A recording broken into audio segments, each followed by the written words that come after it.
Assalamualaikum warahmatullahi wabarakatuh.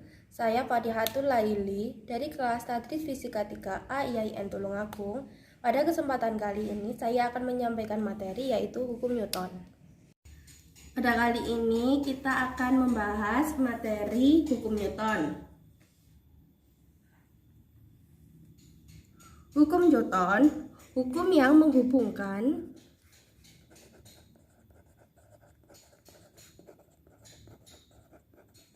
antara gaya yang bekerja dan bergerak pada suatu benda.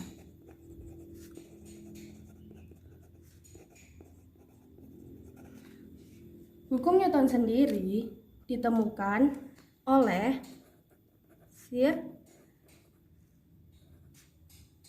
Isaac Newton pada tahun 1687. Hukum Newton ada 3. Yang pertama, hukum 1 Newton. Bisa dibaca hukum pertama Newton. Yang kedua, hukum kedua Newton. Dan yang ketiga, hukum ketiga Newton.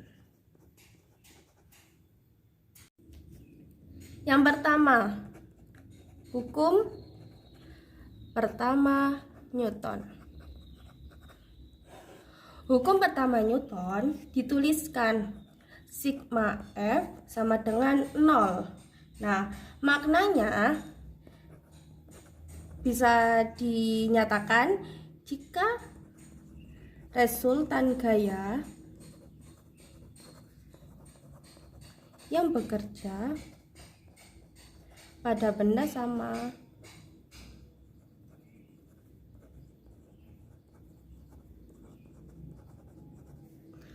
dengan 0, maka benda yang mula-mula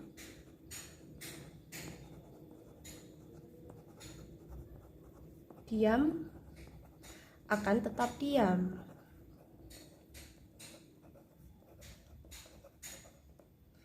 Nah, dan benda yang mula-mula bergerak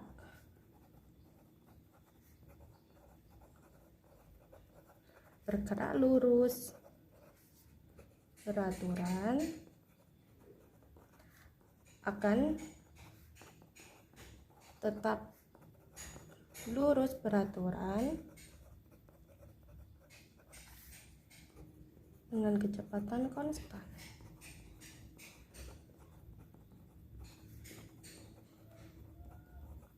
Atau tetap bisa juga dikatakan dengan kecepatan yang sama. Dari rumus hukum Newton pertama yang sigma F sama dengan 0, maka jumlah gaya pada sistem sama dengan 0, maka sistem akan dalam keadaan diam atau bergerak dengan kecepatan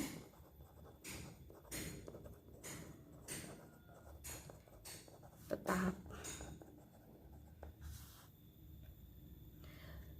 Bisa disimpulkan dengan jika jumlah gaya pada sistem adalah 0, pasti dalam keadaan diam atau bergerak dengan kecepatan tetap atau konstan, juga dinamakan atau disebut dengan GLB. Aplikasinya hukum Newton yang pertama. Aplikasi yang pertama, apabila pada soal itu dinyatakan seperti misalnya diam atau setimbang. Yang kedua, bergerak dengan kecepatan tetap.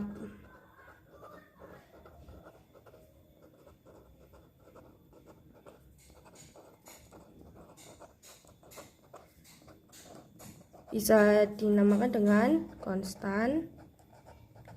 Yang ketiga adalah tepat akan bergerak.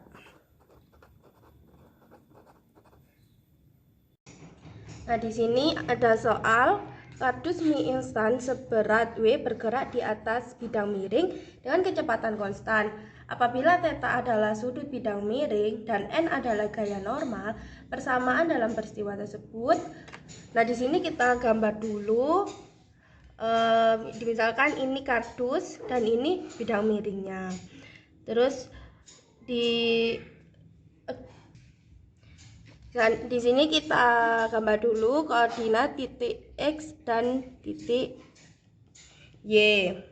Titik X-nya yang pada bidang miring, sedangkan titik Y-nya itu yang bidang lurus ini. Nah, pertama kita cari dulu seberat W. Nah, W itu dari pusat ke selalu mengarah ke bawah. Nah, misalkan ini W dan ini sudutnya sudut theta.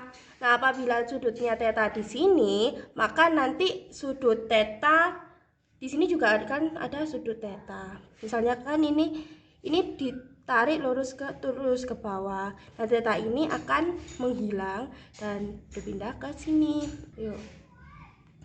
Untuk yang mendekati W bisa kita sebut dengan W cos theta.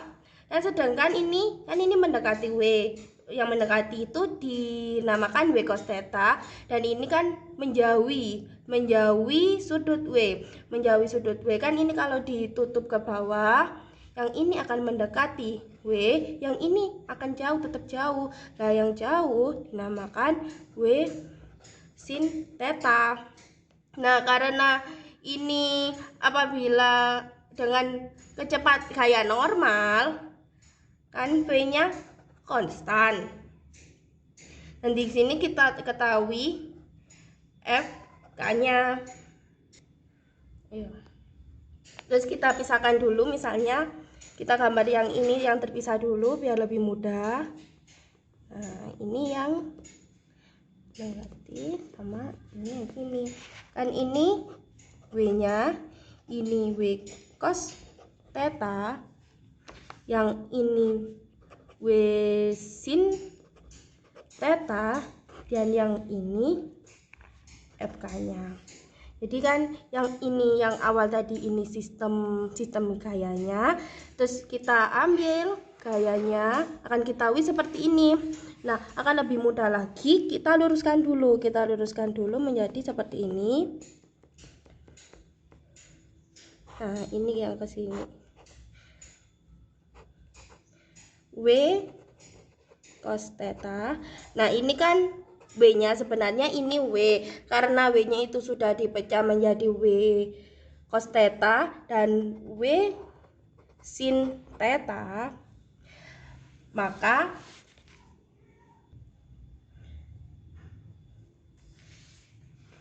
kan kita akan diketahui sigma fx sama dengan 0. Nah, fx-nya ini siapa? Nah, fx-nya ini W sin theta min FK. Di sini kan FK. Karena FK itu berlawanan, jadi min sama dengan 0. W sin theta sama dengan FK. Yang kedua, sigma FY sama dengan 0. Sama seperti yang pertama. W cos theta, maaf, ini N min W cos theta sama dengan 0. Jadi N sama dengan W cos theta. Jadi dari soal ini kita dapat dua persamaan.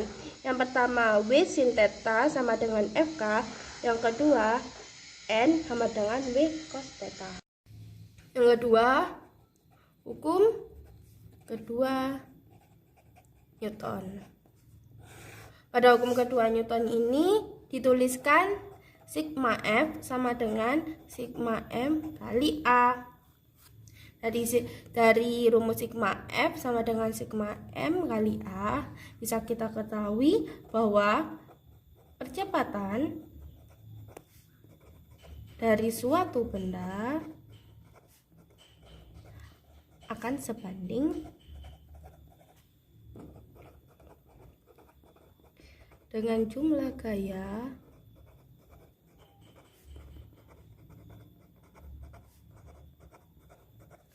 atau bisa disebut resultan gaya yang bekerja pada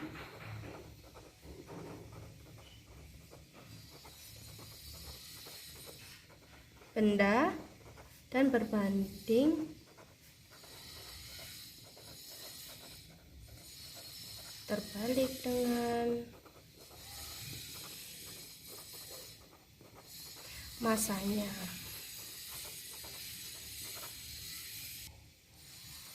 Dari rumus ini,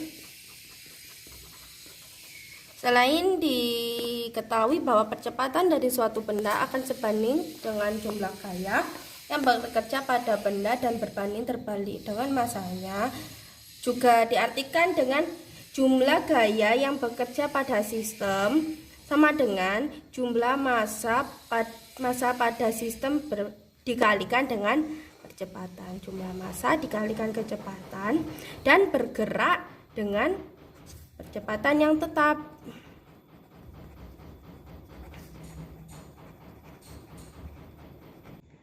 Jadi, kalau ada sistem yang bergerak dengan percepatan yang tetap, pasti jumlah gayanya sama dengan jumlah massa dikali percepatan sistem itu sendiri.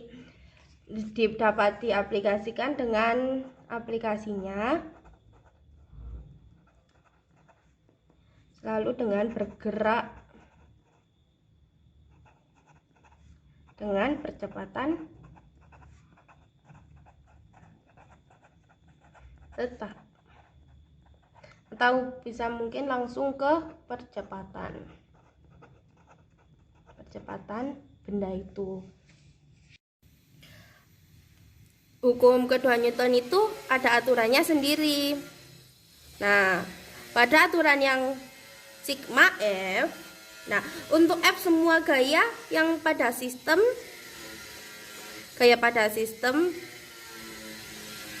tidak dipakai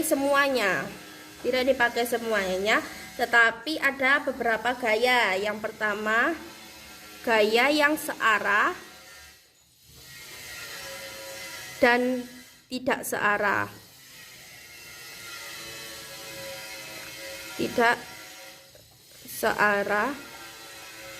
Yang kedua, gaya yang searah dengan yang searah plus dan berlawanan min. Selain itu, pada gaya yang pertama itu, misalnya ke kanan, maka yang dipakai kanan kiri. Kalau kiri, yang dipakai kiri kanan. Jadi kesimpulannya, tidak semua gaya dipakai, tapi gaya searah dan berlawanan arah yang dipakai. Gaya searah dan berlawanan arah, dan yang searah plus dan berlawanan itu min. Kalau yang tadi adalah aturan sigma F, yang kedua ini aturan sigma M-nya. Aturan sigma M-nya ini masanya itu dijumlahkan semuanya, masanya ditambah. Nah, misalkan pada soal masanya hanya ada satu, berarti masanya cuma satu, hanya ada satu massa. Nah, misalnya ada dua massa, berarti M1 ditambah M2. Misalnya ada 3 ditambah terus. Jadi dari rumus ini, misalnya ada dua massa, berarti sigma F sama dengan sigma M1 tambah M2 dikali A. Di sini ada soal M massa pertamanya 450 gram, massa keduanya 350, gayanya 16 Newton. Nah, pada bidang yang licin, kalau pada bidang yang licin berarti tidak ada gaya geseknya. Soalnya jika permukaan meja licin dan massa katrol diabaikan, sistem benda akan bergerak dengan percepatan sebesar. Di sini kita cari dulu gaya-gayanya. Nah, misalnya ini yang massa pertama, dia akan memberikan gaya sebesar W1. Nah, W1 ini akan memberikan reaksi. Nah, reaksi ini N1. Begitu pula dengan yang massa kedua akan memberikan gaya sebesar W2 dengan reaksi N2. W1 memberikan reaksinya N1. W2 memberikan reaksinya yaitu N2.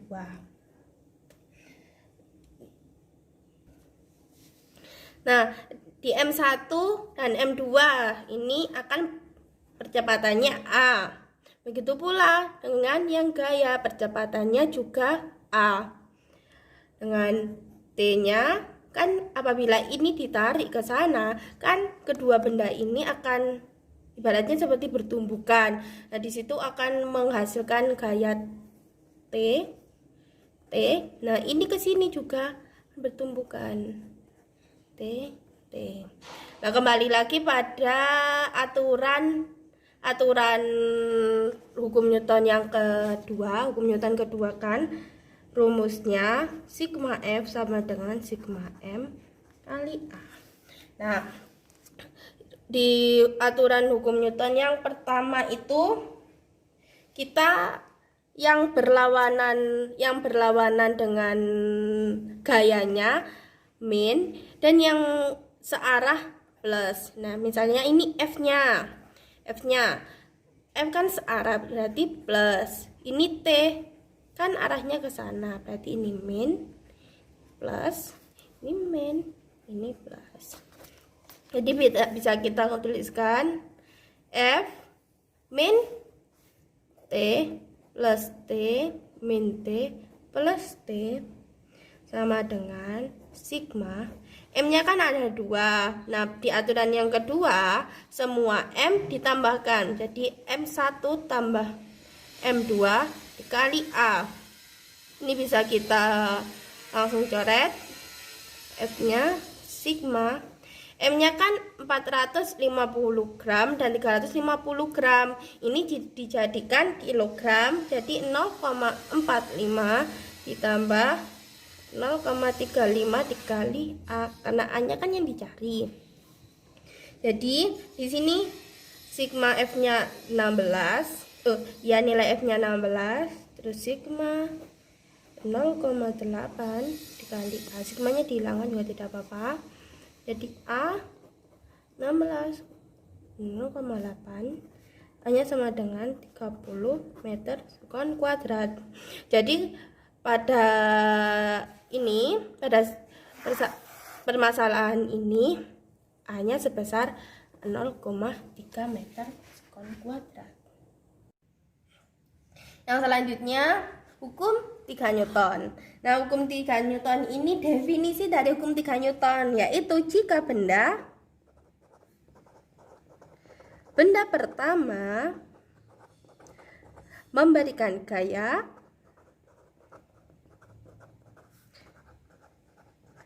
pada benda kedua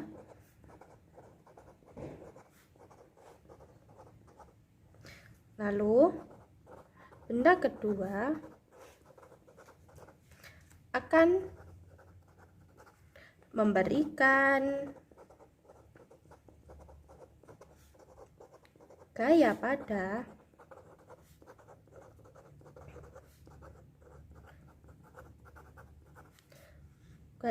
benda pertama, maka besarnya sama tetapi arahnya berlawanan.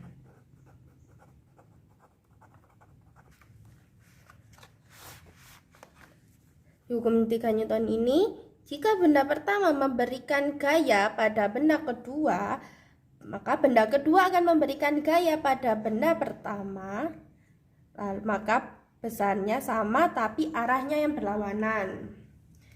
Singkatnya, F aksi sama dengan min F reaksi. Misalkan ini ada orang bersepatu roda mendorong tembok. Nah, di sini tembok ini, orangnya ini F aksinya, temboknya ini min atau bisa langsung F reaksi. Pada hukum 3 Newton ini, yang pertama, pasangan gaya yang timbul pada benda itu serentak. Jadi misalnya ini orang ini mendorong tembok. Nah, tembok ini langsung memberikan reaksi pada benda itu. Misalnya ini didorong ya. Tembok akan memberikan reaksi terhadap orang itu. Nah, yang kedua, jika terjadi pada dua benda yang berbeda letaknya, maka garis lurus akan menghubungkan kedua benda. Nah, ini yang pertama, benda pertama ini orang, benda yang kedua ini temboknya. Jadi orang ini yang mendorong tembok ini. Nah, tembok ini akan memberikan reaksi, benda yang kedua ini tembok ini akan memberikan reaksi pada orang itu sendiri. Yang ketiga, pasangan gaya besarnya sama dan berlawanan arah. Jadi misalnya di sini aksinya, reaksinya juga di sini, tidak mungkin aksinya di sini, reaksinya di sini atau di sini, tidak. Aksi dan reaksi ini sama. Karena ini vektor, maka vektornya ini yang searah. Jadi ketika orang ini memberikan aksi di sebelah sini, maka benda yang kedua atau tembok memberikan reaksi pada reaksi di sini. Jadi sama, garisnya ini sama. Sekian pembahasan saya mengenai hukum 1 Newton, hukum 2 dan hukum 3 Newton. Kurang lebihnya, terima kasih. Wassalamualaikum warahmatullahi wabarakatuh.